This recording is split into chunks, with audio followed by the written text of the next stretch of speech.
Assalamu alaikum wa rahmatullah. This is your brother Imam Bakir. The American presidential election around the corner, and the situation in the Middle East is so bad. And a lot of Muslim people, they are asking a lot of questions. One from these questions that should we participate in upcoming election or should we not? And another question is which party and which candidate gonna fix the situation in the Middle East? I was thinking about a scholar who can answer all these questions from three actually sides. The first side is the history. I was thinking about a scholar who knows well about history, who knows well about American politics, who knows well about fiqh issues. And I found him, Dr. Yasir Qadhi. I contacted to him to interview him and ask him all these questions, and he welcomed. And now we are with Dr. Yasir Qadhi here in his masjid, Epic Masjid in Dallas.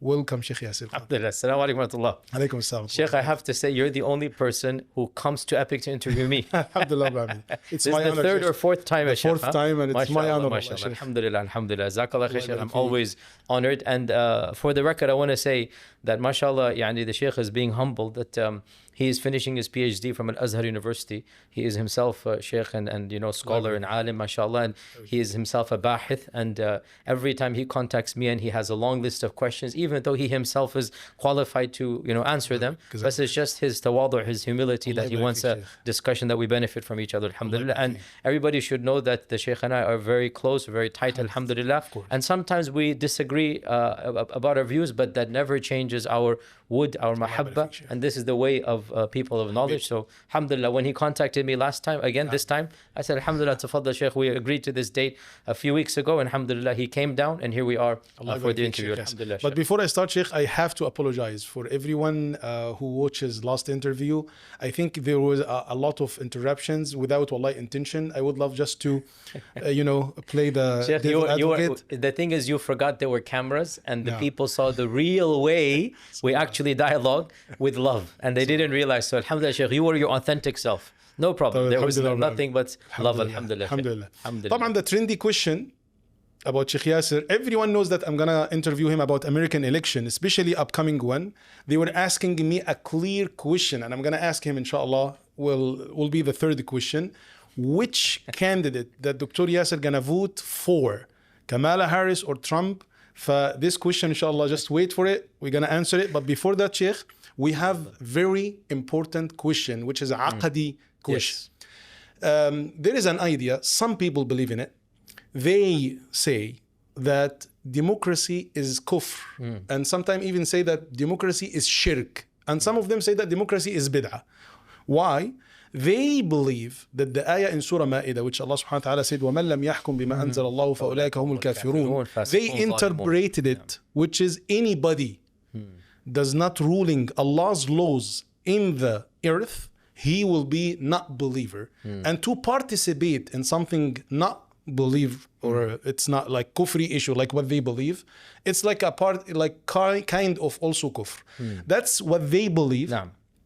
I wanted to know what you believe and how to reply even this hujjah, which is they believe in it. Jay, so Shaykhna, this question I will have to spend a little bit of time discussing it. I have around 7 points to discuss, but before we even get to the 7 points, I just want to begin with the muqaddimah, with the introduction, that unfortunately it is sad that we even have to have these types of discussions for the average Muslim, because they're already so confused about so many issues. And now on top of this, they have to wonder amongst these opinions. We have one alim I respect, he's saying it's kufr and shirk. Another alim I respect, he's saying you must go, it is almost wajib. And a third one saying, in between. I feel sorry for the average Muslim who has to figure out how to interpret all of this controversy, even though with utmost respect and love to all of them and us, sometimes they're not qualified to even get involved, but they have to, because there's no alternative. Whether we like it or not, there is a heated debate going on with multiple opinions on aqeedah issues, on fiqh issues, on participation issues, and the average lay Muslim who doesn't have the qualifications to judge is forced to judge. فصراحة I feel a shafaqa, a rahma, a compassion. I feel a genuine sense of even sadness that we are forcing the educated laity, because the educated laity is the one that has to make this decision, that what can I do amongst all of these competing views? And I don't want to add to the confusion. So before I even begin the 7 points, my sincere request is that if you feel overwhelmed and confused, then if you wish, just shut this video, make dua to Allah subhanahu wa ta'ala, pray istikhara, and ask Allah to guide you to the scholar or group of scholars that is best for you, and then follow that shaykh, no problem. You should not, if it's confusing, if it's whatnot, Allah is al-hadi, Allah is the best guide, so never forget the spiritual element in all of this. But if you are intellectually curious and you feel spiritually confident that I want to listen to what they're saying, in that case, Bismillah, I hope that what we're saying will be of benefit to you. That is the muqaddimah, inshallah. You said 7 points. 7 points. Bismillah, yes, Shaykh. Bismillah. The first of these points, historically, this ayah has been a very significant one, and we should be aware that this ayah in particular, actually, it was the root cause of the first split in Islam between the Khawarij and between the Sahaba themselves. And the Khawarij used this ayah to actually make takfir of the Sahaba. And they broke away from Ali radiallahu an, and they said that, Ya Ali radiallahu an, Ya Amir al-Mu'mineen, and they didn't call him Amir al-Mu'mineen, you are unjust in your ruling. We believe you are not judging in accordance with Allah's laws. And then they quoted this exact ayah, وَمَنْ لَمْ يَحْكُمْ بِمَا أَنزَلَ اللَّهُ فَأُولَٰئِكَ هُمُ الْكَافِرُونَ. And they said, therefore, because we believe you're doing kufr, so this ayah applies to you, so then there is no ta'ah, you are no longer a Muslim, and eventually they ended up, as you know, assassinating him. Just this one historical fact should make you a little bit concerned. Am I misunderstanding the ayah or not? I don't want to misunderstand it the way the Khawarij did. I don't want to fall into the extremism and the fanaticism. And when you look at the books of tafsir, you actually find that this ayah has been understood in multiple different ways. Some of the ulama, including Imam al-Qurtubi and others, the famous scholar of Qurtuba, actually many of the Sahaba tabi'un, Imam al-Qurtubi, they said this ayah, it is actually revealed describing the kuffar. It's not revealed, for the Muslim who makes a mistake. It is revealed describing the kuffar, because the siyaq or the context of the ayah, Allah subhanahu wa ta'ala mentions that وَكَتَبْنَا عَلَيْهِمْ فِيهَا أَنَّ النَّفْسَ بِالنَّفْسِ وَالْعَيْنَ بِالْعَيْنِ وَالْأَنْفَ وَالْأُذُنَ بِالْأُذُنِ وَالسِّنَّ بِالسِّنِّ وَالْجُرْحَ قِصَاص. That we gave this decree to the Bani Israel, and they rejected this decree of Allah. They did not believe it to be valid. So Allah is describing the status of the people who rejected Allah's Sharia, and Allah is saying because they rejected, Allah is the one who is musharri'. Allah is the one who has the right to legislate. Because they rejected this, Allah is describing their state. This ayah does not describe a mu'min who makes a mistake in judgment, even if that mistake is done intentionally. For example, even Ibn Abbas was, when he was asked about this, he goes, well, does this mean every single person who judges in accordance with other than Allah's law? He said, no, this is kufr duna kufr. It is not that type of kufr. لَيْسَ كَمَا يَذْهَبُونَ إِلَيْهِ. He said, it's not how they are assuming it to be. When a Muslim who believes in Allah and who believes Allah has the right to legislate, when a Muslim follows his or her desire, when a Muslim follows his hawa, that doesn't make him a kafir. This is Ibn Abbas is saying this. If a judge is bribed, and a judge is bribed by somebody who to make a different verdict, right? The bribing of the judge is a sin. The acceptance of the bribe amongst the judge is a major sin. It is of the kabira min al-kaba'ir. But does the judge become a kafir in Allah when he follows his desires? Similarly, other examples can be given in this regard. So the bottom line, judging by other than Allah subhanahu wa ta'ala is a broad category. And if a person believes that any entity other than Allah has the right to pronounce morality, something is haram and halal. If a person believes this is kufr and shirk. Only Allah has the right to pronounce haram and halal. However, if a person believes Allah has that right, but then for whatever reason he follows his desires, right? And he knows that he's following his desires. Ibn Abbas said this is kufr duna kufr. How about then the one who is not following his desires, but rather is forced by circumstance? Rather, he doesn't want to do it. He's grudging. He hates to do it, but he feels there is a greater good to be achieved. This person is not even in the category of Ibn Abbas. So the first point out of the 7, look at the context, read the books of tafsir, understand it's not just you take this ayah and apply it unconditionally. No, there's many shades, many nuances, and no scholar in all of Islamic history from our camp, meaning Ahl Sunnah, we're not talking about Kharijites, from our camp of Ahl Sunnah, no scholar took this ayah and then applied it to every single person who made a judgment that he knows it is not in the judgment of Allah. Because if we were to do so ala zahiri, upon its apparent meaning, then in reality every one of us would be a kafir.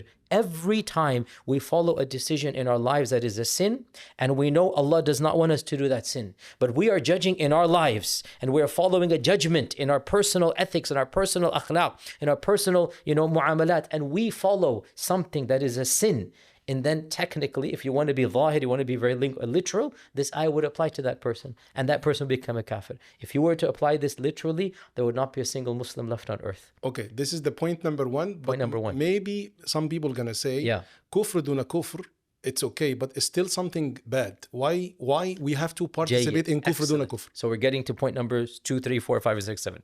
Point number 2 in this regard, and that is the simplistic understanding of politics from those who say this. Politics is very, very complicated, and there are multiple levels and layers. In the simple example, in every Western democratic country, there are levels of politicians. You have the city politician, you have the state politician, you have the federal politician, and you have other levels of politicians as well. The city and state have nothing to do with ethics and morality. The city and state have to do with the zoning laws. The city and state have to do with, how to get funds for the school. Something simple that the Sharia actually allows you to participate in. So to claim that, even if you wanted to claim that, okay, al-musharri' is Allah, and therefore to participate in a system that seems to suggest that there are other musharri'een besides Allah subhanahu wa ta'ala, even this we say it would not apply to any type of involvement of politics in which that level of tashri', that level of laws is being avoided. And the simple example, state level, city level, community level, in which you are electing politicians that are going to take care of city taxes. They're going to take care of city zoning laws. They're going to take care of curriculum for the schools. This has nothing to do with, the federal issues, foreign wars, invasion. It has nothing to do with morality, LGBT, all of this stuff. Nothing. Because this is just the state level. And in fact, state level politics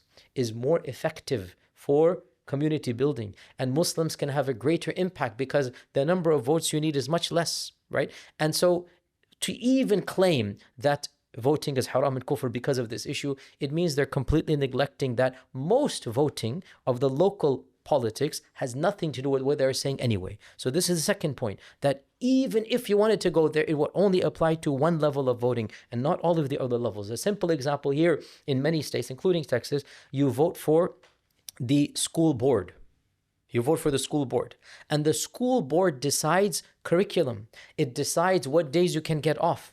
It decides timings of the school, right? What type of kufr and shirk is this? Nothing. And if you have Muslims on the school board, they can say, you know what, we have enough Muslims in the district, we should have Eid off.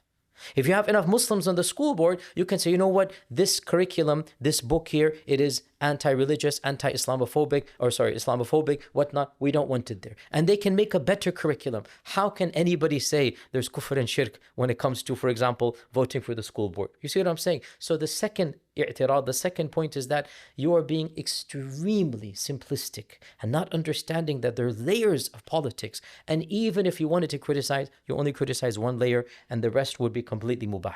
Jade. Now let's get to the higher layer, because that's the point. Point number 3 here, and that is that the critic once again takes a generic verse without an understanding of fiqh and usul al-fiqh, without an understanding of qawa'id fiqhiyya, maxims of fiqh. And this goes back to my muqaddimah introduction. This is why I don't like talking about this, because you have to sound complicated and fancy. And the average Muslim, you can easily impress the average Muslim, both sides, both the critic and the response to the critic, because the average Muslim is not qualified. What is qawa'id fiqhiyya? What is daruriyat al-qawa'id al-kubra al-khamsa, right? What is usul al-fiqh? They don't know these terms. And you just throw a few terms, you just throw a few maxims and qawa'id, and you can mesmerize them. And that's why, as I said, I feel sorry for the average layperson who has to now wonder, what do I do? But still, we have to do this, because there's something called maxims of fiqh, qawa'id fiqhiyya.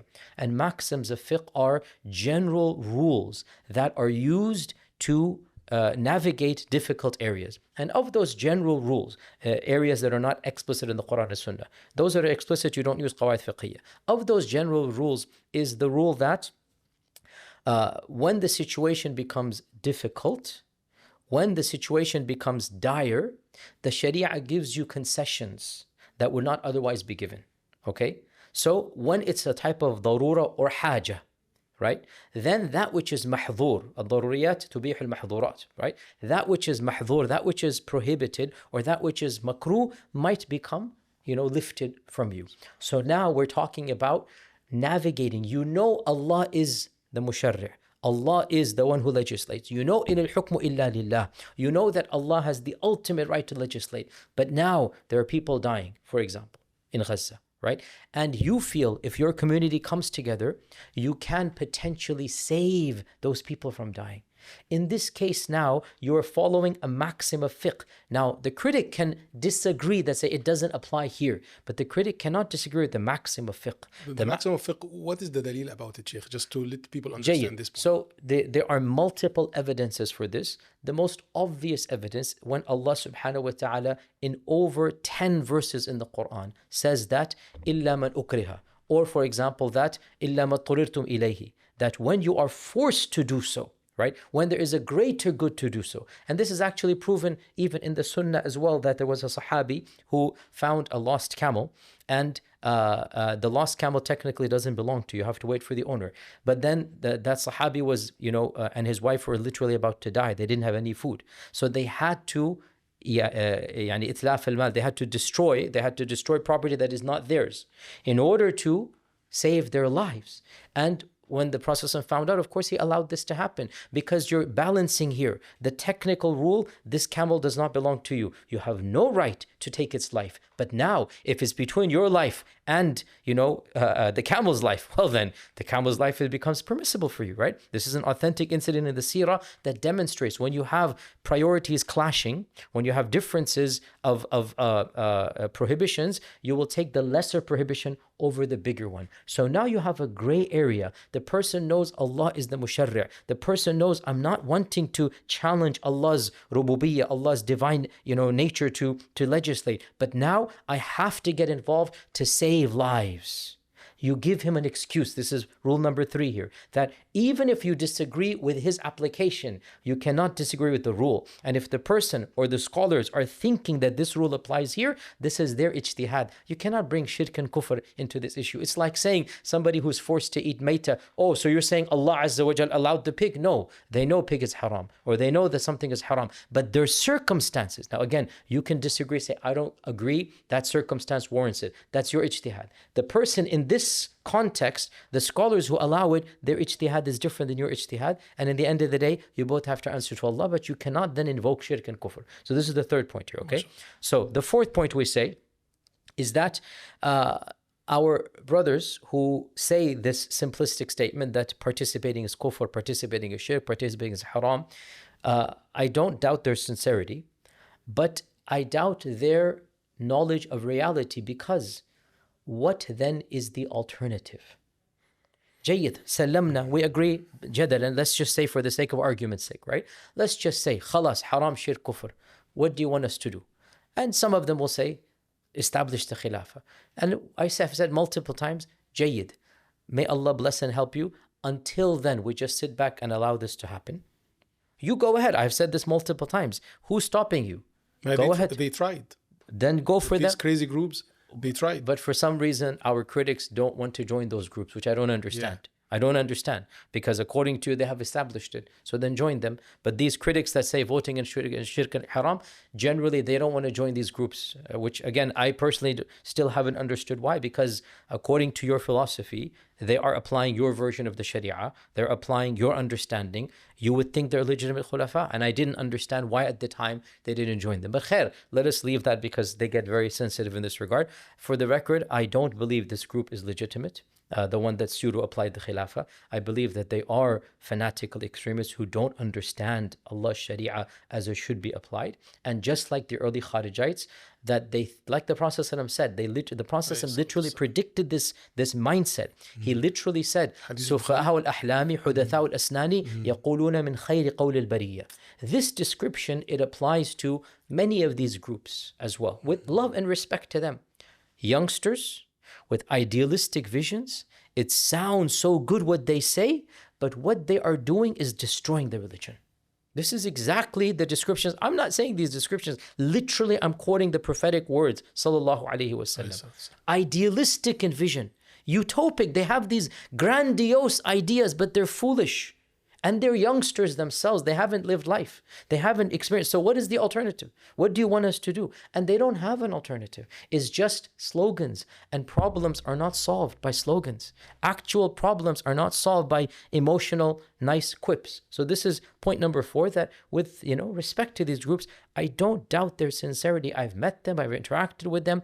I know they love Allah subhanahu wa ta'ala. They think they want to establish Allah's commandments on earth, but they don't seem to have an actual methodology, an actual vision and chart. Is just everybody else is wrong, you're right, but they don't even have how to show you're right, how to go forth. What do you want us to do? 50,000 people in Gaza have passed away directly, 250,000 indirectly, and you just want us to sit back and do absolutely nothing? I'm sorry, that's not a viable plan. And may Allah protect you, but with utmost, may Allah protect you and your families. If your family were the one being killed right now, you would not have this view. You wouldn't. You would do something to do that, right? So this is point number 4, and that is that they don't really have an alternative in this regard. Point number 5 in this regard is that when you look at the reality of many European countries, and I say European, I'll explain why, you find this mindset has actually harmed the ummah directly, palpably, tangibly. I just came back from Germany, Shaykh, and I'll give a whole lecture about this soon. Frankfurt, which is one of the global cities in the world, one of the most important cities in the world, Frankfurt has 15% Muslims. Berlin, Hamburg, other cities, 10% Muslims. London, 12-13% Muslim. France is probably 20%. Paris, 20-25%. Right? But many of them, they don't participate in politics. Not many, the default. Other than the UK, which is a little bit better than every of the other countries. Other than England, which is now changing, alhamdulillah, for the better in this regard. Every other European country, without exception, has almost zero impact. When they told me that Frankfurt has 15% Muslims, I said, well, how many politicians are actually caring and reflecting your interest? They said 0. Why? Because when we last time, they said this during Gaza, a few months ago, one of the Muslims was running and was trying to do that outside the masjid.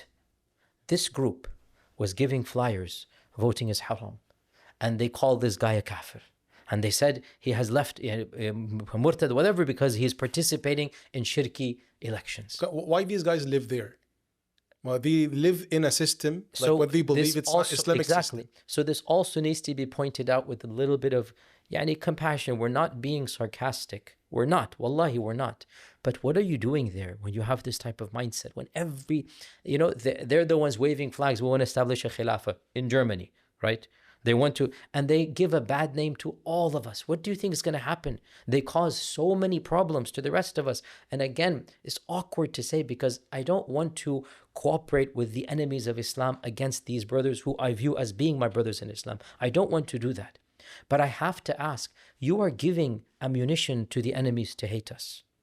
You are making the lives of 99% of the Muslims difficult because you're less than 1%, you guys in that mentality. But you make it such a big deal and you cover your faces because they're scared to come in. They cover their faces. So they're terrifying. They're waving the flags of the black flag, which is the flag of ISIS, for example. They're waving it in Western lands, right?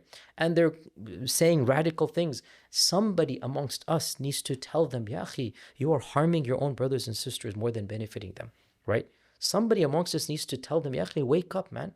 This is not the right way forward.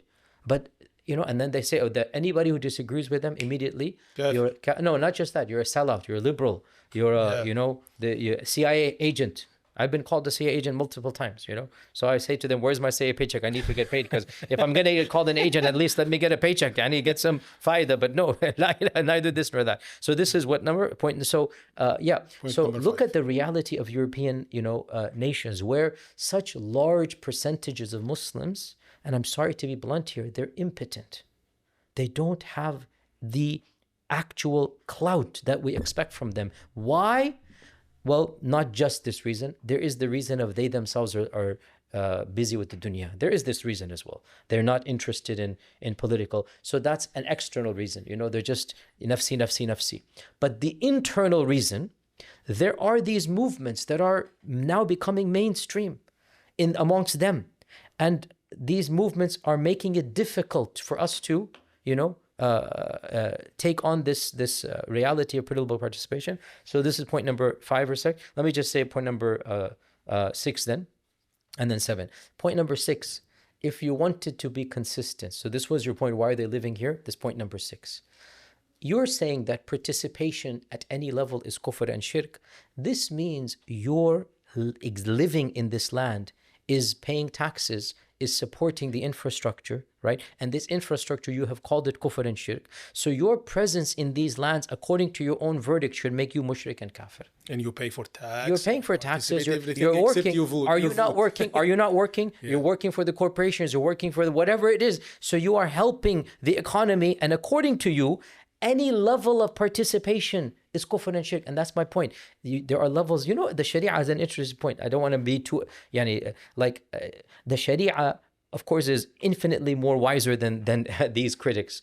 The Sharia, the fuqaha have differentiated between direct involvement versus indirect versus the one who is forced to. The Sharia makes all of these distinctions. A simple example that Shaykh, we've all studied fiqh here, that the most obvious example, one of the biggest crimes in Islam is qatl, is killing. You and I both know that the Sharia has different levels of participation. No. And the one, for example, who hires an assassin to go kill somebody, we all know this is basic fiqh. The one who doesn't know fiqh is going to say, okay, the one who hires is the same as the one who fires the gun. But we all know that the one who fires the gun will be given the actual penalty. As for the one who hires, he will be given a severe ta'zir, be sent to long time in jail, maybe lash, whatever. But the actual punishment of qatl will not be upon the one who pays the qatil.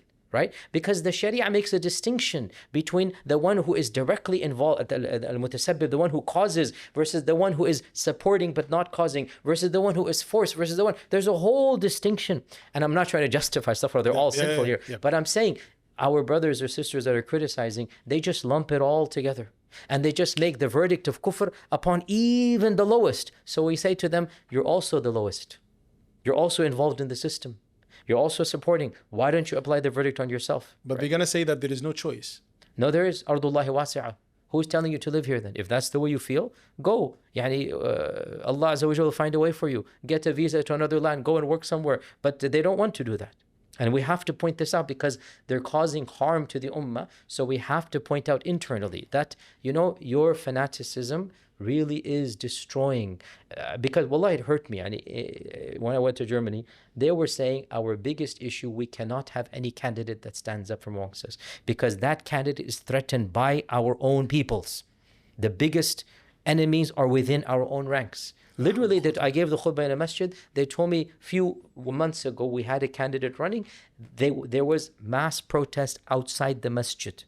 Now they participated politics style. Yeah, so protest. So exactly. It's kind of democracy. It is a kind of protest and democracy. Yeah, they were handing flyers outside the masjid. Flyers? Flyers as well. That voting is kufr. This guy has become kafir. Whatnot? You cannot vote. وَمَنْ لَمْ يَحْكُمْ بِمَا أَنزَلَ اللَّهُ فَهُوَ كَافِرٌ. Subhanallah, akhi. And honestly, I'm just saying one of the brothers himself over there, I don't know this is true or not, one of the brothers said that they feel that this group might actually get support.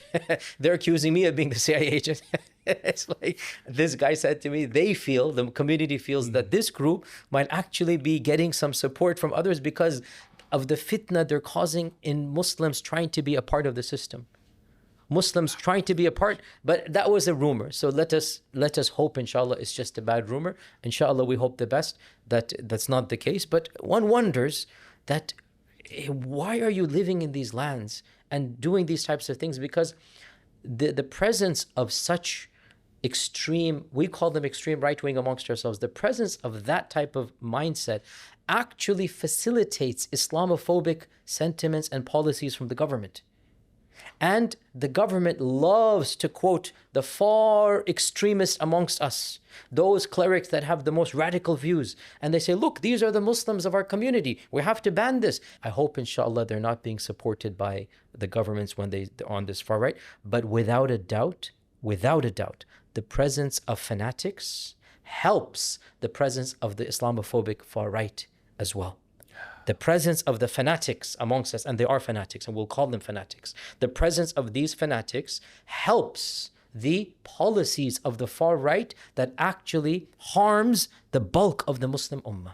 And these brothers need to be told, Ya ikhwa, for the sake of Allah, for the sake of helping His ummah and His deen, wallahi, open your minds, pray to Allah to guide all of us, me and you, pray to Allah. If you are sincere, raise your hands to Allah and say, Ya Allah, guide me to the truth, right? So the point number 6, the final point we'll mention, inshallah, with this, because again, I know this is a long question for your first question. No, it's good, the Shaykh, to explain to everyone with al-hujaj, with good arguments. Yes, we need to do this. Yeah, that's the purpose of the interview. So the final point we'll mention in this, and again, this was a summary, I actually had more points, but again, time is limited, and I know you have other questions as well. The final point we'll mention is that my advice to the confused Muslim who's seeing all of this is to understand that this opinion that voting is kufr and participation is kufr and democracy at any level is going to make you a mushrik, this opinion, factually speaking, forget all of the hujaj, factually speaking, it is a small fringe minority opinion.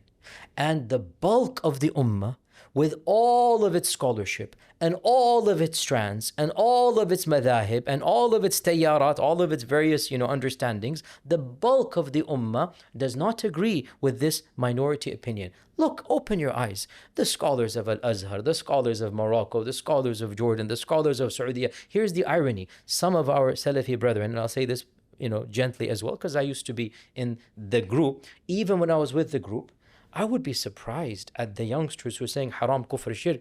And I asked Shaykh ibn Uthaymeen personally, and I know the fatwa of Shaykh bin Baz, and I know the fatwa of Ibn Jibreen, and we asked great ulama. We asked, when I was in Medina, we asked the greatest scholar of Medina at the time, Shaykh Abdul Muhsin al-Abbad. Our group of students went to him. Okay. Of course, if the Muslims see there is a maslahah, they must participate. The Muslims have to judge masalih and mafasid. Go back to my point number 3, masalih and mafasid and daruriyat, tubih al-mahdurat and all that, right? He's saying if the Muslims feel that this is going to preserve their political freedom, preserve their right to worship, preserve and help other ummah, then they should do this. The fatwa of Lajna Da'ima of the kingdom, which is the senior most group of scholars of that strand, the fatwa of Shaykh bin Baz, the fatwa of Ibn Jibreen, it's well known. Who comes? Oh, the youngsters say, they don't know reality. Ya akhi, wallahi, subhanallah. They pick and choose what they want to follow, what they don't want to follow. The same goes for the Deobandi strand as well, that their ulama say the same thing. The same goes for the Mutasawwifa as well, that even though the Mutasawwifa generally don't like politics, but their ulama understand that when you're living in the West, you have to participate for your rights. So just of course the Muslim Brotherhood and Ikhwan and Jamaat Islami, of course that is their main focus, is politics and whatnot. So of course for them it is a part of their main focus. So who's left? It's only, and again I say this with respect, so we have to educate. I'm not trying to put the line with hujjah, Shaykh, with good argument. Who is the two main groups that oppose?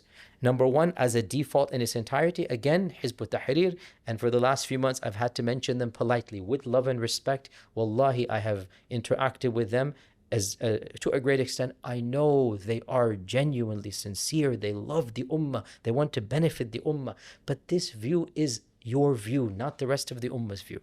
Hizb ut-Tahrir as a default has this as their view. And then the youngsters of the Salafis, not the senior ulama. It is generally the hot-minded, the refutation culture, the ones that are quick and whatnot. Their own ulama don't agree with this. Sheikh, the summary of this answer, it's great. Do you have anything else? That's it. These are the 7 points. Just let me summarize what you said in these 7 points. First of all, you reply upon their dalil from Al-Quran in Surah Al-Ma'idah, وَمَن لَمْ يَحْكُمْ, you explained it. Then you go through the fiqhi rules especially المفاسد والمصالح وأقل الأضرار, which we're going to talk about inshallah. Yes. Then you also brought the ulama nowadays who accepted this and agree with that. You said the senior Salafi imams, especially Shaykh ibn Uthaymeen. Everyone is respecting Shaykh ibn Uthaymeen, from Al-Azhar for sure, from ulama al-Maghrib, for ulama al-Mutasawwifa. All of them. For all of them. Except for one and a half. One and a half. No. Hizb Tahrir, and then not even half, yani 10% of the Salafis. No. And usually it's the youth amongst them. Clearly, was the answer of question number 1. We have 7 questions, inshallah. Let us jump to question number 2. Before we go to the trendy question, will be question number 3. But now let us just go with question number 2. Sheikh, question number 2 is, okay, now we understand that it is okay and permissible to participate in politics, even though if it's not Islamic thing, and you explain that. What about with our circumstances now? When I say our circumstances, I'm talking about the situation in the Middle East. It's so bad and so hard. And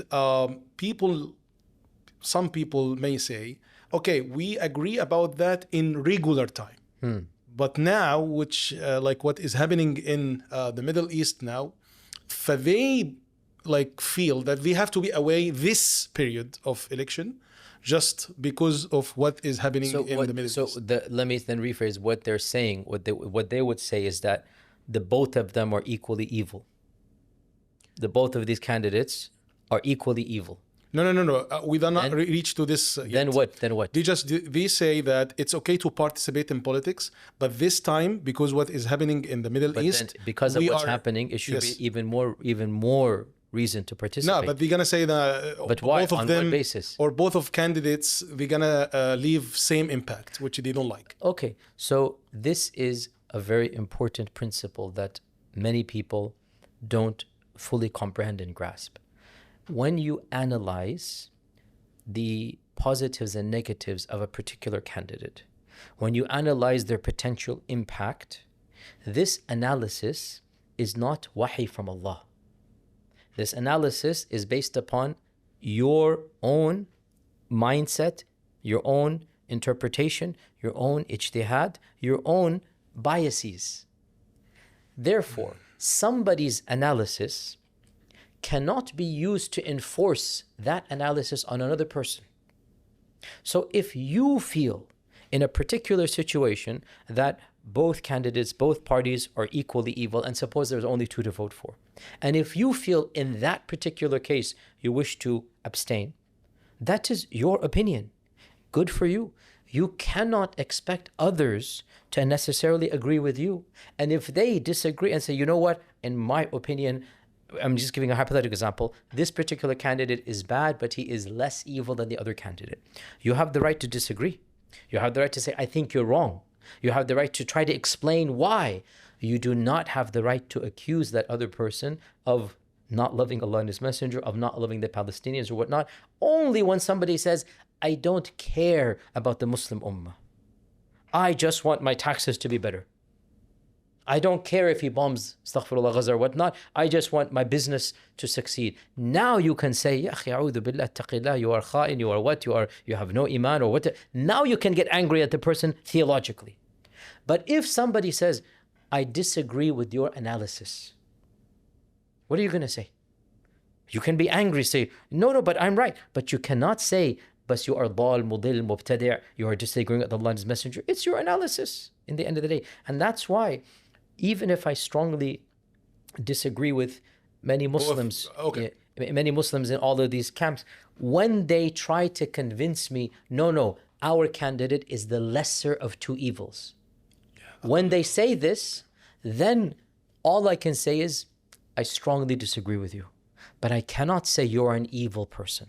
You understand the difference here? Yes, I got it. But if somebody says, I don't care about the ummah, I just care about my pocket, now I say you're an evil person. You see the difference between that? Yeah, فالمعطيات itself, it's not... Yeah, so all of this analysis of pros and cons, all of this weighing the factors is something that is subjective. It is opinion-based. And one of our biggest issues is when a person arrives at a conclusion that is opinion-based, that person believes everybody must agree with my opinion. Otherwise, they are evil people in the eyes of Allah and His Messenger. My way or highway. Exactly. That's what I said. This is a sign of fanaticism. Ila yawmi hada, to this day, I've never canceled somebody, or disagreed with somebody theologically over a political way. And in fact, even when the Arab Spring happened, Shaykh, I have a very detailed post. I divided ulama into 5 categories when the Arab Spring happened, And I said only the last category is they've lost all respect for me. And that is the one that specifically you can tell clearly that they are endorsing the massacre of innocent people for the sake of their dunya. And it's obvious, ta'rifun bisimahum, even those that supported generically the rulers because they felt that the other side would bring more chaos, but they didn't like the rulers. Even that category I made an excuse for. And I said, you know what? At least they're looking at the ummah. They're not wanting to help tyrants. They're not wanting to help dhulm. They're trying to find the lesser of the 2 evils. And there are many ulama, and this was the default of even the Salafi movement in the 90s was this way, that you know what? The status quo is not good. We don't like it. But the alternative of opening the door for civil war and chaos, which is what we're seeing right now, is worse. So they were not supporting the ruler because he's the ruler. They were supporting the status quo. And so you give them that excuse, even if you disagree. You cannot say that they are, astaghfirullah, bought and sold by the tyrants. No. Who is bought and sold? The one who says, go ahead and kill every protester, their dogs on the streets. Anybody who protests against you is a muftadi', is a khariji, is a whatnot. You can tell, ya akhi, they've lost any sense of hurma, of Allah and His Messenger. You see what I'm saying? Any sense. You can tell. So I made this categorization. If I can make this excuse for that, then million times more, if a person's debating political candidates and their analysis is different than our analysis, you can disagree with their analysis, but you cannot bring in levels of iman and say, Nada, you're an evil person. No, you cannot do this. Okay, now we understand from Dr. Yasir that we have to participate, and we have even to participate this time, even though what happened, because being that you support a candidate, it doesn't mean that you agree about his evil or his bad things. Again, or his bad decisions. We didn't say this explicitly. It should be added here that This is a very simplistic notion. Only our brothers who are criticizing involvement have this view that if I support a candidate for a good reason, this automatically means I must support a candidate for the bad that he also has, right? And they're looking at support as being, we say in English, binary, either 0 or 1, like a complete. Nobody in the real world actually works this way. Nobody. Even, ya akhi, subhanallah, even when you join a corporation, when you even get married, there's nobody perfect. The good outweighs the bad. That's why you're in that corporation. That's why you're living in a country. That's why the marriage is flourishing, right? Nobody's perfect. You don't have to agree with every single thing when you're with somebody, when you're working with somebody.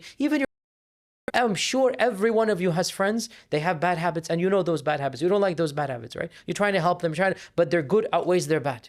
You understand this in every facet of life, except our critics when it comes to voting. They have this naive notion that nobody actually believes. Nobody actually works this way. That if you support somebody for a good, automatically this implies that you endorse their evil. Says who?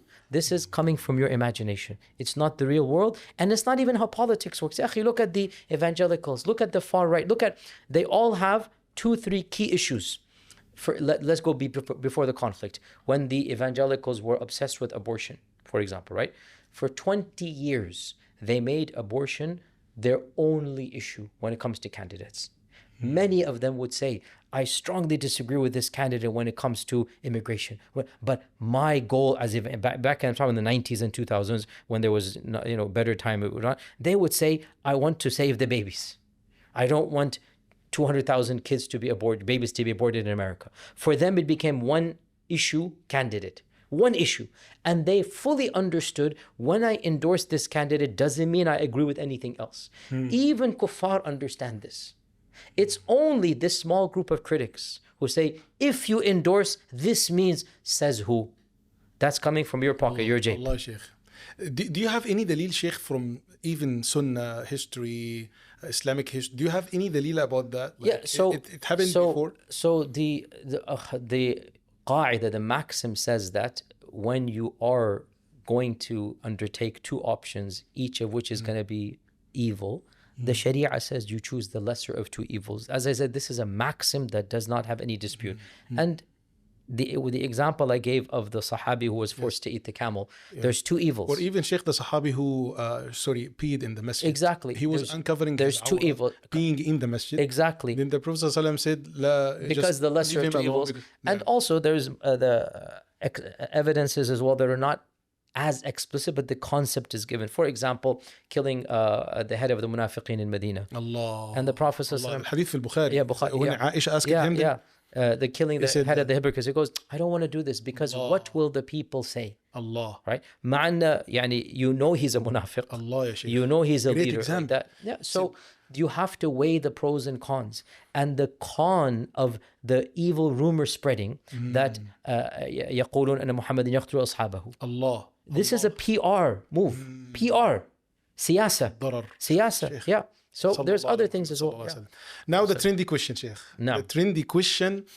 And actually, Shaykh, millions of people are waiting for that because from three sides, like what I said. You are, I know you don't like to be praised, but Shaykh, when we talk about history, you know what's going on exactly, and you are knowledgeable of general history, Islamic history, American history. Then when you talk about your episodes about Seerah, you know, Shaykh, about this side a lot. And the side also of politics in America. Then the side of fiqhi issues.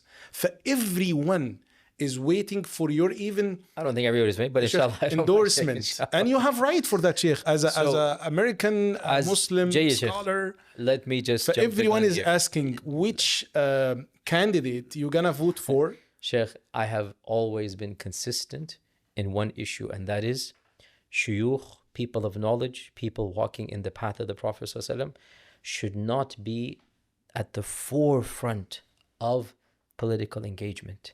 And therefore, I have never, to this day, explicitly endorsed any candidate. And I don't think it is appropriate because it harms our scholarship and our neutrality in this regard. So I have never endorsed by name, and I don't plan to do so. But I did sign a public petition that said that we cannot endorse any candidate that has actually been involved in the genocide in Gaza or even publicly supported the genocide in Gaza. And that disqualifies the two main candidates in this regard because they're both literally jumping over each other to see who can do more for the apartheid regime of Israel. How can we reward these people? So even though I don't want to, and but you believe in aqall al-adrar, like lesser of two evils. Yeah. And so, do you think that there is evil less than other candidate? Like there is a candidate has evil than like less than other one? In the third parties, yes. In the third parties, find one that is the lesser of two. Because another thing, Shaykh, we need to think long term. But we Shaykh, need to strategize. I don't like to interrupt you, but this is very important thing. When we talk about the third party, do you like support the third party? So I don't support anybody by name. Okay. But I cannot support at this stage for this election the two main ones. At this stage, I cannot support them. They're both literally jumping over each other to see who can. Somebody will be uncommitted. So the third party, but here's what I'm trying to say here. Any third party that you feel is better. We need to understand that the philosophy of those who are wanting to go third party is not just for this election. It is long term. Because the two-party system clearly has failed America. The two-party system, they are now becoming closer and closer to each other in many key issues. And their differences are becoming trivial. And that's why in this latest round, unbelievably, some of those who 15, 20 years ago were core, high, senior Republicans have now openly come out and said, oh, we're going to become Democrats. And the Democrats are happy. Look, they're gonna be voting. But they don't understand what this shows. And senior White House officials, including Dick Cheney, for example, one of the most evil people in American history, a war criminal in every single sense, profiteering off of killing Americans. You know, Dick Cheney, I don't mind even saying this, like one of the most evil politicians in recent memory. You know, the one who engineered us into a war in order that he profits multi-billion-dollar corporations, Halliburton and Exxon and others, and he is directly involved with these corporations. As soon as he left the White House, he became the vice president in one of these multi-billion-dollar corporations, right? His literally agenda for politics was to make his bank account bigger, and he's willing to sacrifice American lives to do this. Wallahi, what an evil person. He is a Republican through and through. And in this election, he's like, I'm going to be voting Democrat. What does this show, Shaykhana? It shows the Democrats and the Republicans are actually in this issue, in this campaign, they're actually almost on the same wavelength. And that's why a lifelong Republican can actually see Republican values in the current Democratic Party. So the point of going third party is what? We want to break the two-party system. We want to start any third party to become bigger and bigger, such that 15, 20, 30 years down the line, when the third party actually becomes illegible, people can say, oh, they started their journey because of Gaza. Gaza opened the door for them to start becoming bigger and bigger. This two-party system has hijacked America for the last 150 years. It has completely suffocated real, and that's why, believe it or not, European politics in many countries is actually more effective than American politics. They have so many different parties, and these parties take members of parliament. They have, like Sweden, Norway, Germany, they all have competing parties, and you can have far left, far right, pro-Palestinian. Well, some of them are pro-Palestinian. You can actually make it into parliament easily because it's not two parties. So if we were to get a third party to have a few seats to break that, this is long-term strategy, Shaykh. That long-term strategy, we're not going to see the results today.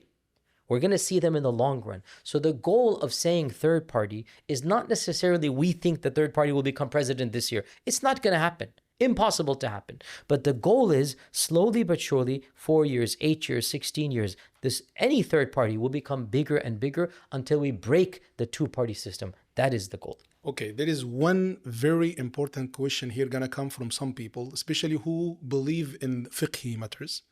They're gonna say there is a very famous قاعدة فقهية says درء المفاسد مقدم على جلب المصالح. Yes. Like to avoid an evil now is better than to have maslaha in the future. Yes. I'm talking about next 4 years will have a big impact, especially on the war in the Middle East. People are thinking, Sheikh, not about the third party, with my due respect for this view.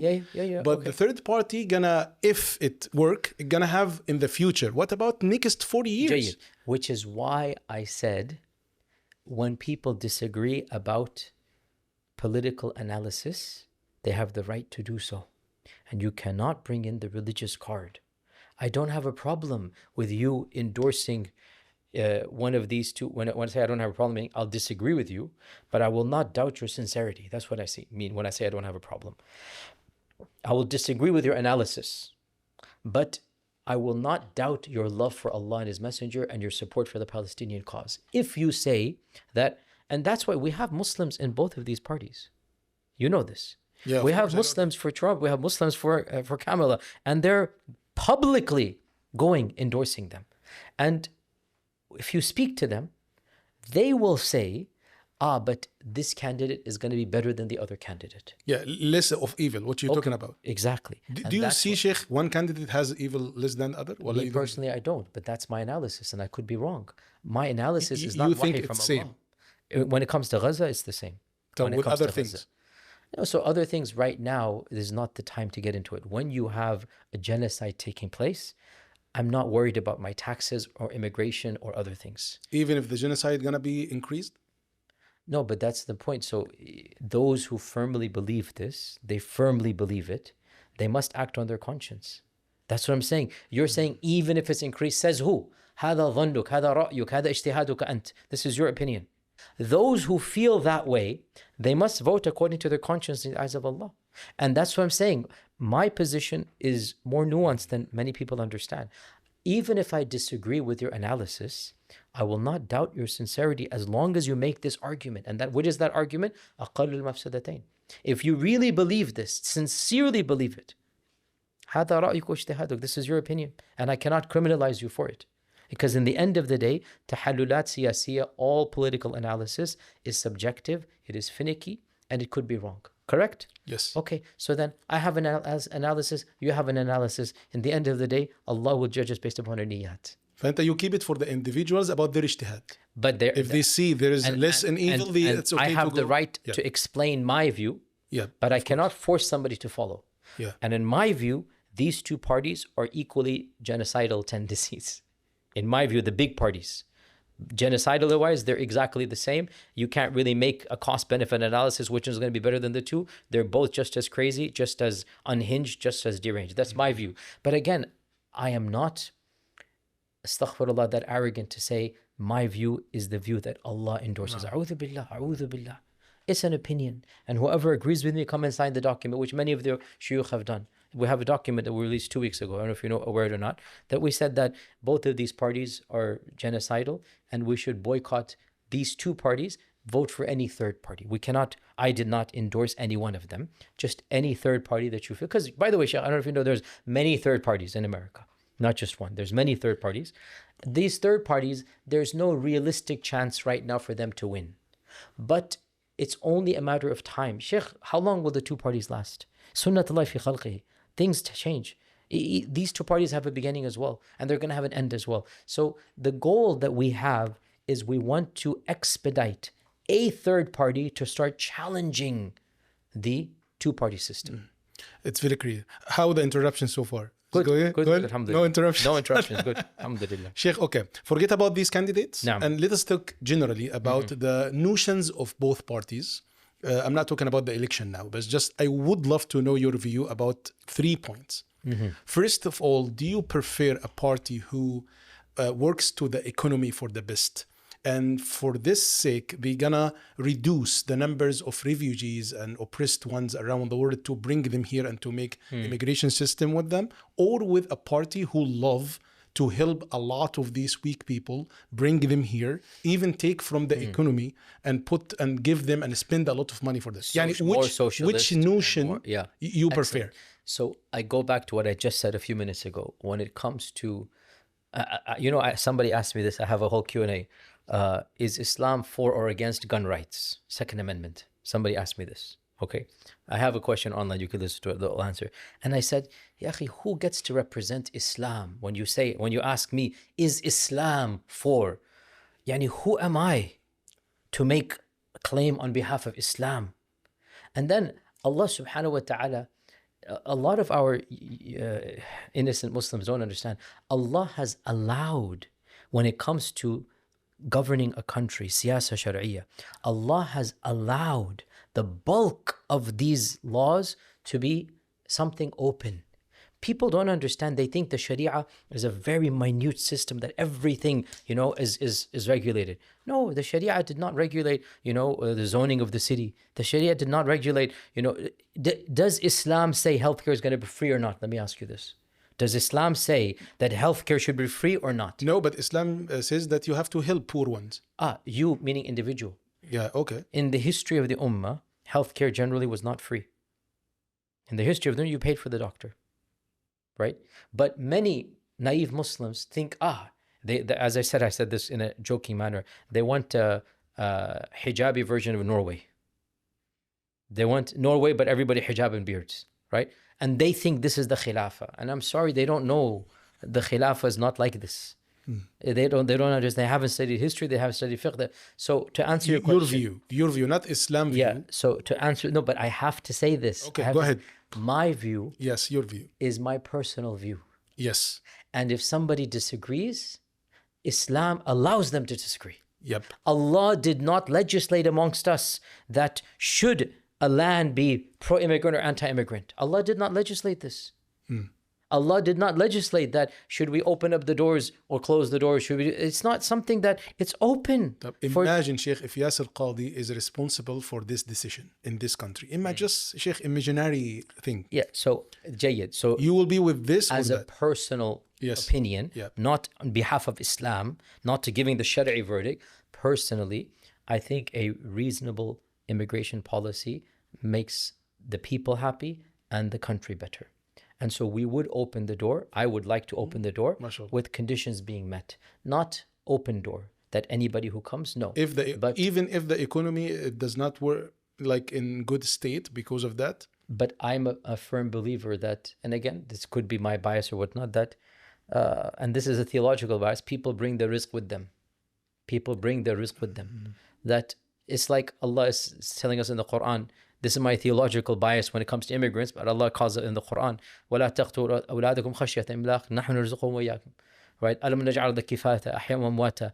That I believe that if people who want to work come, they will find jobs to work. There's always jobs. There's always only those that we know them to be criminals, or they're coming just for the social benefits of the country. They're not really planning to. I'm not talking about grandmothers that come with their whole families. I'm talking about somebody who doesn't want to even participate. Yes, if a whole family comes, right, and they have a grandmother that needs the help of the system, no problem, because that son realizes this country has helped my mother, and I have to be even better now. No problem. And I know, as somebody of the children of immigrants, that a lot of times immigrant families are actually more wanting to benefit because we see the reality of how back home versus now, right?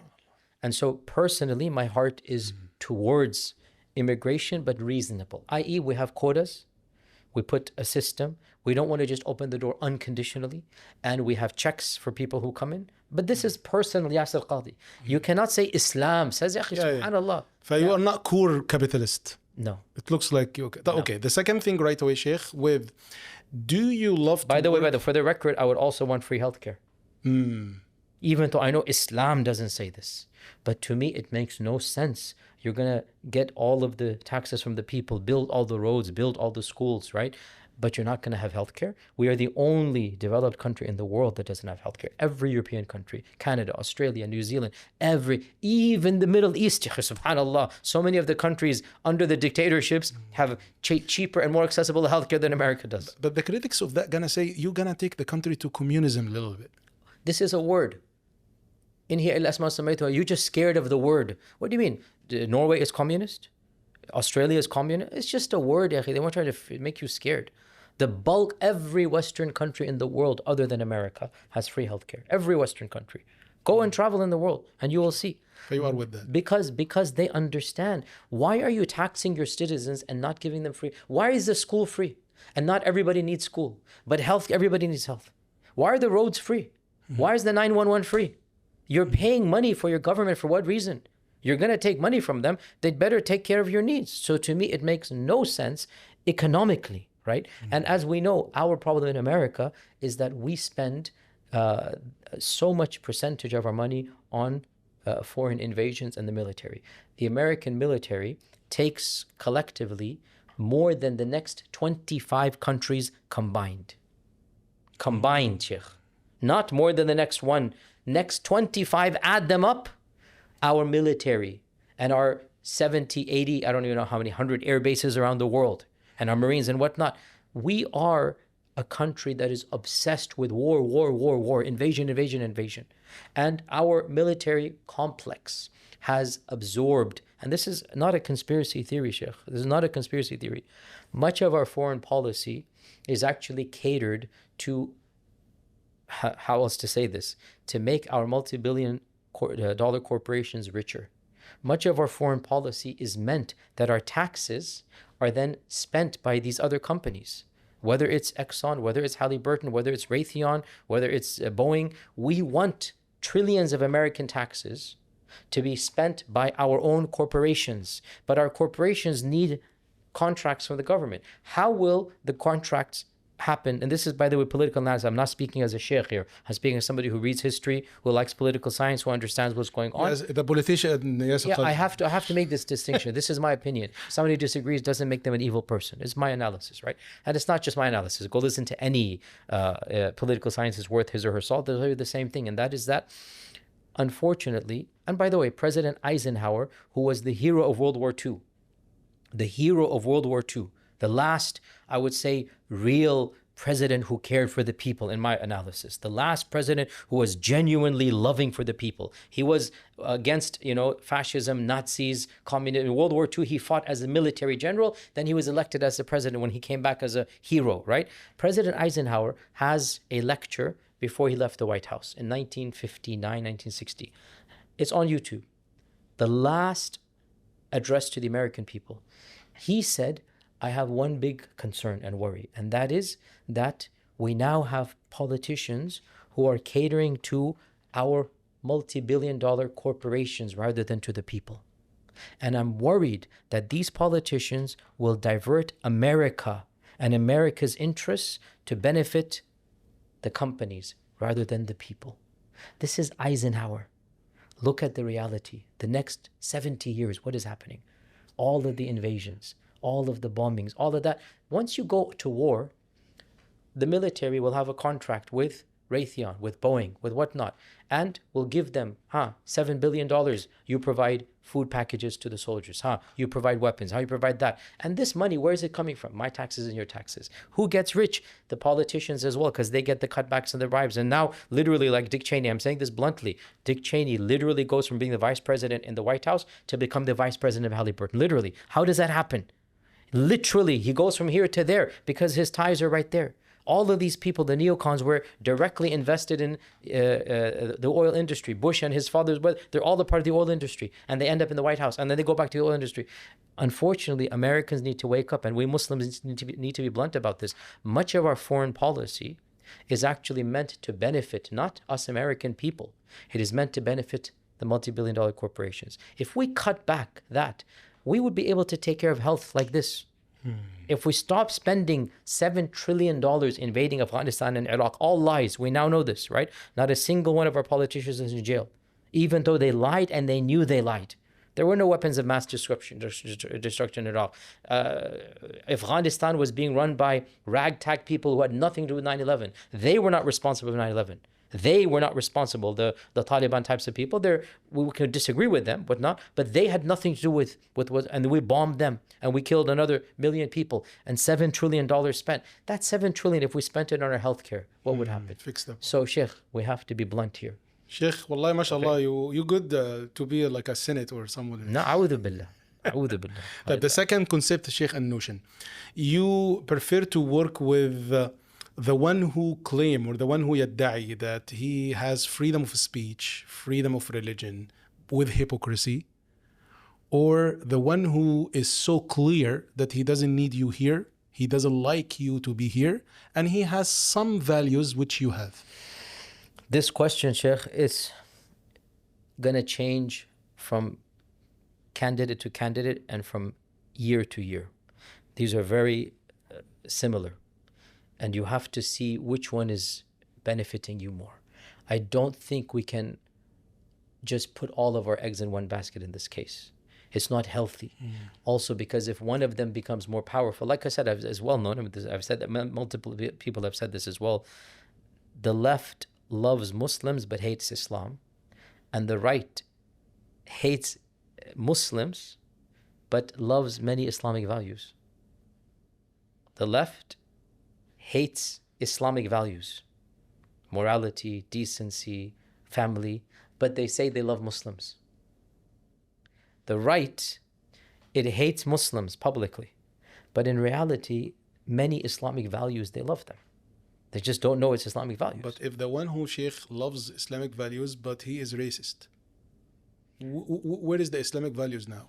So he doesn't like you to be with him. He hates you so much. Excellent. We saw in the last 10 years, and especially the last 5 years, so many on the right became pro-Muslim because of our stance against the LGBT in schools, about the trans issue, and what's happening in Gaza, and our consistency and decency and dignity. Frankly, there's a little bit more hope with many on the right. There's a little bit more hope because their values align with our values, but they're just ignorant. And many amongst them, if they are taught, they interact, there is actually some hope. With another hand, Shaykh, a lot of people in the left side, because what is happening now in the Middle East, they become even Muslim. So that's why some diversity is healthy. That's why in this issue, like I said, this is not clear-cut black and white. Okay. And it's healthy for Muslims to be in both of these camps in this regard. Okay, Sheikh, let us go to last 3 questions. I know that because of the time, inshallah. How did Muslim leaders address and resolve these ideological things in the past? So, which is the question number 1, we come back. Yes. How they dealt with that. So, And when I you know say your in the father past, was yes. the one from, mashallah, the founders. So, in American history, obviously, we never had a large group of Muslims in this country up until relatively recently. And of course, the first batches that came here obviously were brought against their will, as you know, the slaves that came. Obviously, they were not involved directly, but ironically, many of them were forced to participate in the American Civil War on both sides. They were on both sides. They were forced to participate. But obviously, in the American Civil War, obviously, can you imagine there were Muslims that participated? People don't know this. Muslim slaves participated. If you were to, go over to the other side, you would have become a free. Anyway, that's in the past. They weren't involved in the actual political level because they couldn't have done so. When I was raised in this country, I was born in this country, raised in this country, in the 80s and early 90s, the sentiment really was to be apolitical. Some would say haram, but most would say, yeah, it's not really, we should not get involved because we get our hands dirty. Not like haram, but it's like, let's just not, and we might get undue attention. And so growing up, I don't recall a strong sentiment in our masajid that we should be engaged in the civic process.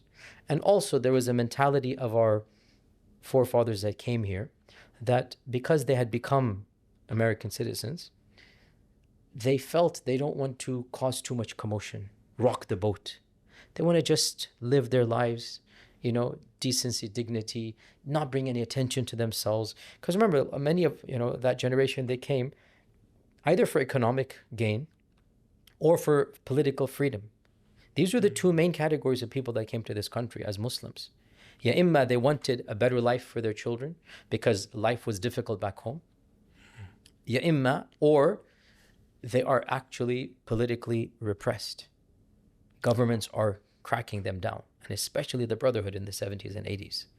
They fled to these lands because, as you know, in the 80s in Egypt, as you know what was happening, mass torture and jailing and whatnot. That's why so many people came to the Europe and to America because there was repression in these countries. So coming to these lands, they felt, you know what, alhamdulillah, life is good.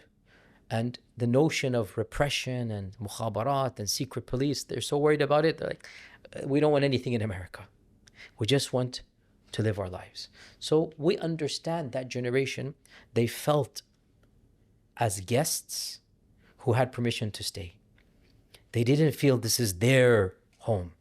They didn't feel fully invested because they're worried. And, I remember myself even hearing this type of sentiment, be careful or else they might take your citizenship away.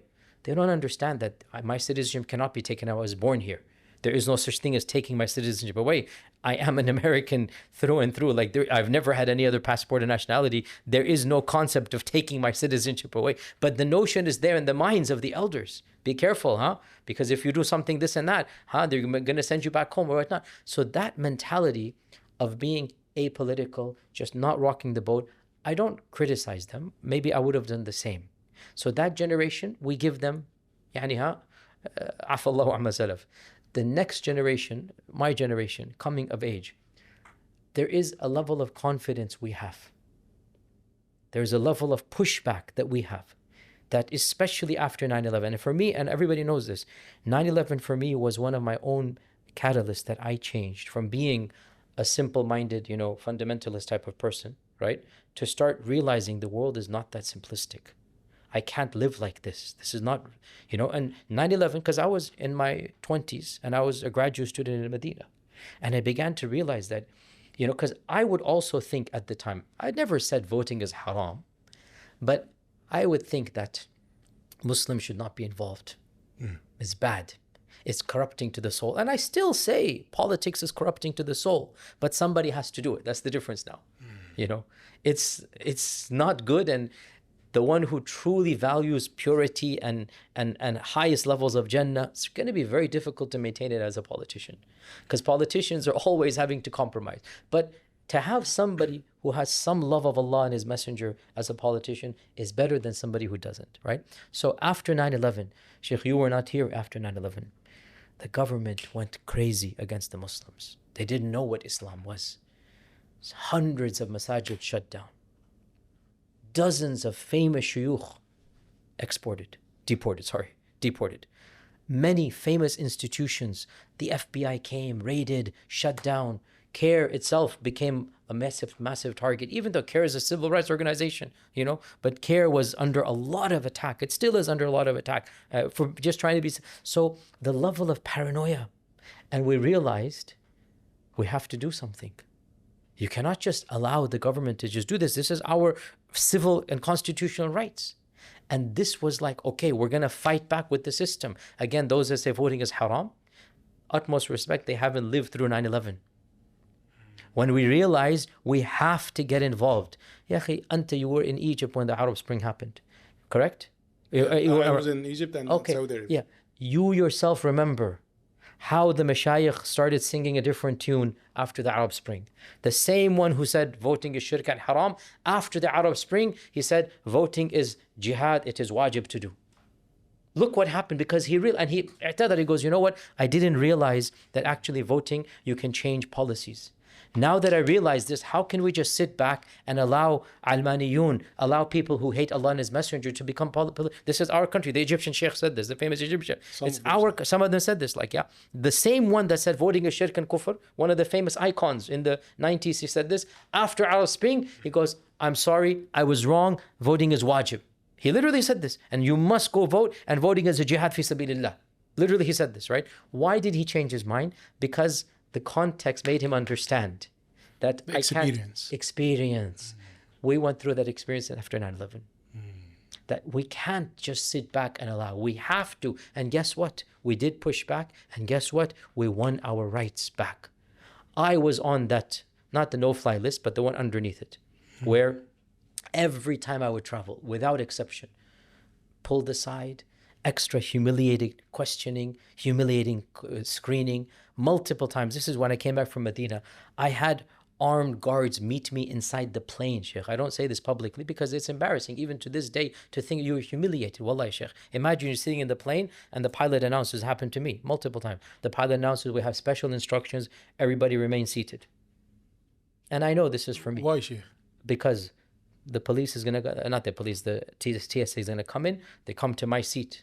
They take your bags. Literally in the whole plane. Can you imagine how you feel when all the passengers looking at you? Oh, and the bearded guy, mashallah, Shaykh, whatnot. Oh, this guy, what is he doing in my plane, whatnot? Happened to me multiple times. Now, what am I going to do?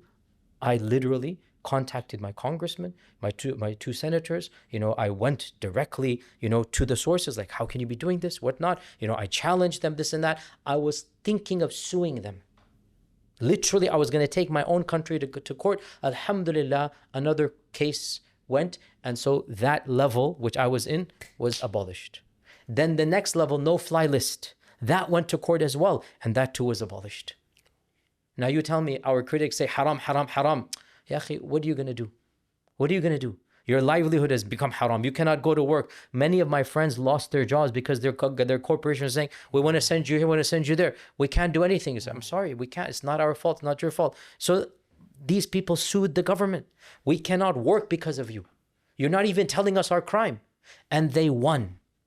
They won. Because it is illegal. It is unconstitutional, right? And they won through the democracy, which some of them accuse it's kufr. Yeah. Now a new generation of youngsters have come. They haven't lived through what we lived through. These are all sufaha al-ahlami hudatha al-asnan. They're all youngsters. And that's why I'm sometimes harsh, because we love them. We want these youth to become open-minded. So in my harshness, I apologize. It's out of love for you and for the ummah. I'm trying to be like the parent is harsh sometimes with the child. I am that old now. I'm almost going to turn 50 in a few years. That old now that I'm actually old enough to be of your parental age, you in your 20s and younger than this. My dear youngsters, ya akhi, learn from your elders. Don't think your elders are sellouts and liberals and whatnot. A'udhu billah. Have some husn al-dhan. Have some husn al-dhan. There are people, you included, Shaykh, you have spent 20, 30 years becoming who you are. Ya akhi, if you wanted to be a sellout and whatnot, you could easily do this. So have some respect for your elders. And if you disagree with adab. Know that they want what is good for the ummah as well. And they're seeing this very difficult reality that they find themselves in. And they're trying their best to protect the ummah And they might be wrong even in this regard. If they're wrong, correct them from within, not accusing them of being CIA agents or whatever. So does that answer your question in this experience? Last two questions, Sheikh. MashaAllah, Okay. Sheikh, your answer is great. Just last two questions. We talk about the past. What about the question who says, or even the accusation who says, okay, you did a lot in the past. After 9/11, you did great job. Then now we have a candidates in the White House, and they believe in something that many of Muslims, they don't believe, some values and some. What is the purpose? What is the result? After all this work, you brought people inside the White House from your religion, but some people, they say they believe in something that we don't believe, and we don't stand proud of that. What is the result in the end of the day? So I would say that you are being too narrow-minded in your judgment of positive or negative. It's not just the politicians. It's the fact that, for example, Gaza,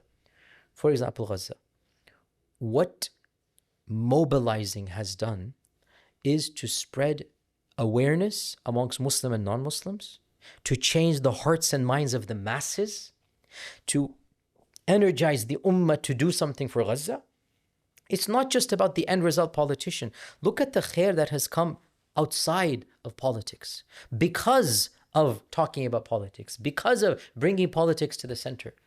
So you are thinking only of the guy elected. Oh, this is evil, this is evil. Okay, I agree with you. Maybe they're evil. Agree with you. But look for the last 10, 11, 12 months. The ummah, has mashallah, taharrakat al-ummah. It has galvanized. The ummah has sifted through the munafiqeen and the good people, they see them, right? The ummah has now a cause that they're united behind. So many non-Muslims have embraced Islam. So many non-Muslims have seen the reality of their own governments supporting genocide over their own interests. And this has all happened because the ummah has been active politically. So you are being too narrow in defining victory as just a candidate. Ya akhi, victory is beyond just a candidate. Victory is taksib qulub taktasib qulub al-nas. Victory is changing the hearts and minds. Victory is shu'ur al-ummah. Victory is seeing the revival of the ummah, the sahwa that is coming up. All of this is a type of victory. So I say, don't be so narrow-minded. Look at the broad picture. And the khair that has come is much more than, yes, some of the evil is already there. You're not going to change it. And the goal overall is we make the khair more as much as we can. We're never going to have perfection. We're never going to have, Jannah is not on earth, it's in the akhirah, right? Darus Salam is up there. So our goal is to make this world as good as possible, knowing it's never going to be perfect as we work our way to the next world. So I disagree with this analysis. Okay, last question, Sheikh. What do you think about the future of Muslim people here, those who are living in America? It's clearly now you encourage people to go and to participate and to have, what do you think about politics in America, and especially Sheikh politicians? I don't see any working happened with politics in America with the scholars and the mashayikh. Yeah, you, mashallah, some other shuyukh, you do your job. It's going to take a while. What's your advice?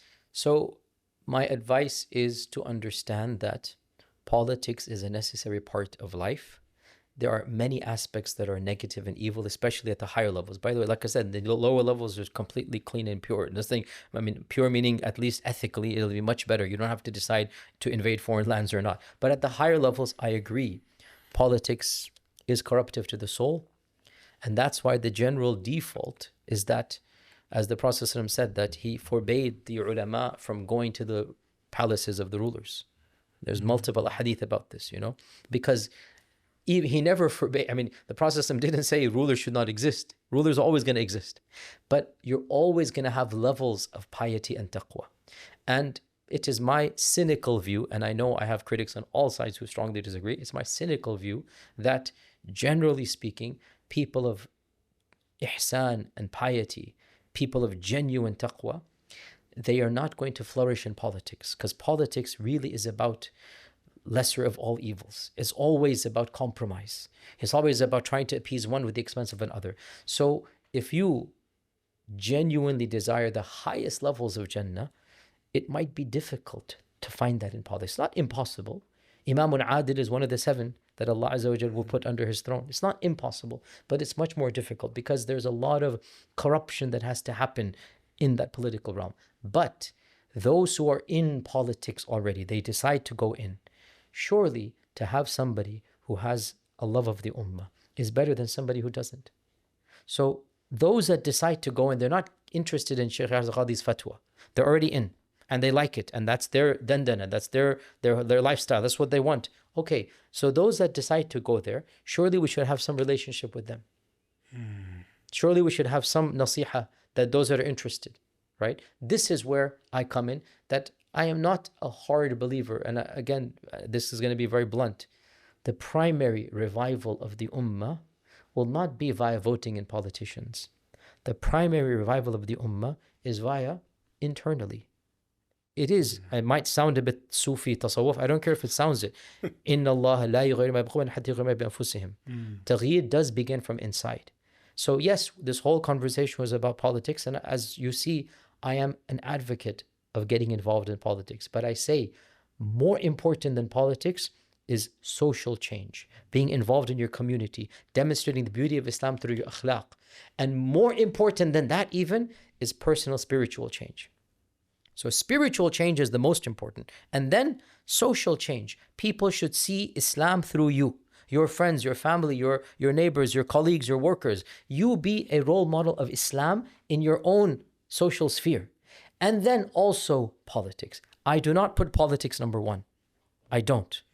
I don't put this as the number one chance of revival. That's why when somebody says, oh, politics has failed, I say, but look, in the process, social change has happened. In the process, many of us have had to really undergo spiritual analyses, crises, evaluation, coming closer to Allah, seeing what's happening in Gaza. Our spirituality has been impacted in a positive manner, right? Because we were involved in the political front. So don't just look at politics as politics. Rather, it's a whole, network here. And politics is, I would say, at the lower end for me personally. It's not the number one. Politics is not the primary change. And I agree that whoever is in the White House, not much is going to change in the end of the day. It's a little bit is symbolic. I agree with this. But in the process of getting involved, you will change other spheres. And eventually, when enough change happens in those spheres, eventually, yes, it will change the political sphere as well. Thank you so much, Sheikh Yasir. Wallahi, I enjoyed a lot. Every time, Sheikh, we sit together, we have a lot of benefits, especially for those who are watching me. I hope, guys, you enjoyed with this interview like what I felt now, alhamdulillah. Alhamdulillah. And inshallah ta'ala, you're going to take, you just share this video for everyone. Let everyone listen and watch the views of Shaykh Yasir Qadhi when we talk about the upcoming election, inshallah ta'ala. Sheikh, wallah, I'm thanking you so much. Jazakallah khair, Shaykh. Alhamdulillah. Always a pleasure, Shaykh. Alhamdulillah. Jazakallah khair. I really appreciate, Shaykh. And you reach out to me and you say you want to have difficult topics and questions. Every time, this has been your way of doing things, and I really appreciate it. And I appreciate your presence in having these awkward conversations. And may Allah subhanahu wa ta'ala put barakah in your life and your efforts, and inshallah keep us united, and further conversations as well, inshallah, for other topics. Inshallah. Thank you guys so much. Inshallah ta'ala, I hope inshallah everything will be great, inshallah, next 4 years, inshallah, bidnillah ta'ala. I hope that and pray for our brothers and sisters and for everyone. Jazakumullah khair for watching us. Thank you so much. Assalamu alaikum wa rahmatullahi wa barakatuh. Assalamu alaikum. فيا ذلي ويا خجلي إذا ما قال لي ربي أما استحييته تعصيني ولا تخشى من العتب وتخفي الذنب عن خلقي وتأبى في الهوى قربي فتب مما جنيت عسى تعود إلى رضا الرب تعود إلى رضا الرب